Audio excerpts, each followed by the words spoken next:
এই ভিডিওটিতে আমরা দেখব নেটওয়ার্কের প্রকারভেদ। প্রথমে আমরা দেখব মালিকানা অনুসারে নেটওয়ার্ককে কিভাবে ভাগ করা যায়। মালিকানা অনুসারে নেটওয়ার্কে ভাগ করা যায় পাবলিক এবং প্রাইভেট।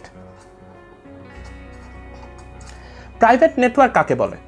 ধরো তোমার কলেজের একটা ওয়েবসাইট আছে, কিংবা আমি আমার ইউনিভার্সিটি দিয়ে বলি, আমার ইউনিভার্সিটির একটা ওয়েবসাইট আছে। এখন আমার ইউনিভার্সিটির যাবতীয় রেজাল্ট কিংবা আমার যাবতীয় নোটস আমি সেই ওয়েবসাইট থেকে পাই। এখন আমার ওয়েবসাইটে পাসওয়ার্ড ছাড়া আমি কিন্তু ওয়েবসাইটে ঢুকতে পারি না। পাসওয়ার্ড ছাড়া আমি ওয়েবসাইটে ঢুকতে পারি না।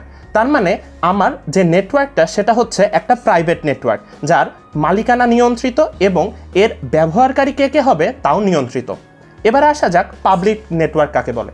ধরো কোনো একটা জায়গায় একটা সার্ভার আছে, সেই সার্ভারে বিশ্বের যে কোনো প্রান্ত থেকে যে কোনো মানুষ ব্যবহার করতে পারে এবং তা একটি মূল্যের বিনিময়। এরকম যদি হয় তাহলে সেটিকে বলা হয় একটি পাবলিক নেটওয়ার্ক। এবার আসা যাক নিয়ন্ত্রণ কাঠামো অনুসারে নেটওয়ার্ক কয় ভাগে ভাগ করা যায়।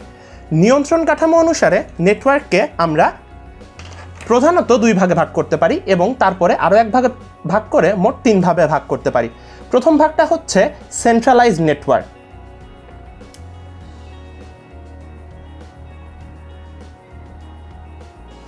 সেন্ট্রালাইজড নেটওয়ার্ক, ধরো সেন্ট্রালাইজড নেটওয়ার্কে একটি সার্ভার কম্পিউটার থাকে।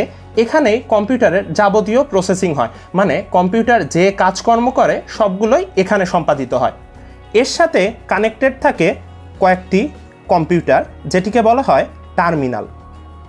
এখন এই টার্মিনাল কাজ করতে পারছে কি পারছে না এটার উপর ডিপেন্ড করে দুইটি ভাগ করা যেতে পারে। টার্মিনাল যদি কাজ করতে পারে এটিকে বলা হয় ইন্টেলিজেন্ট টার্মিনাল, আর টার্মিনাল যদি কোনো প্রসেসিং ক্ষমতা না রাখে তাহলে সেটিকে বলা হয় ডাম্প টার্মিনাল।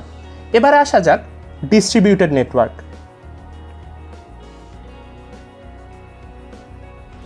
ডিস্ট্রিবিউটেড নেটওয়ার্কে একটি রিসোর্স রাখার অপশন থাকে এবং একটি মেইন ফ্রেম কম্পিউটার থাকে, এবং এই রিসোর্সের সাথে সংযুক্ত থাকে বিভিন্ন ধরনের টার্মিনাল।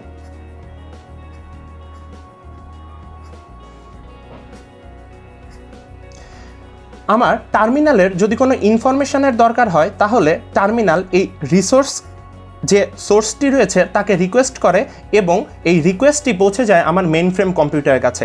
মেইন ফ্রেম কম্পিউটার আমার যদি রিকোয়েস্টটিকে অ্যাকসেপ্ট করে তাহলে আমরা সেই উদাহরণ দেখতে পাই। আরেকটি হচ্ছে হাইব্রিড নেটওয়ার্ক, যেটি সেন্ট্রালাইজড এবং ডিস্ট্রিবিউটেড নেটওয়ার্কের সমন্বয়ে সৃষ্টি হয়।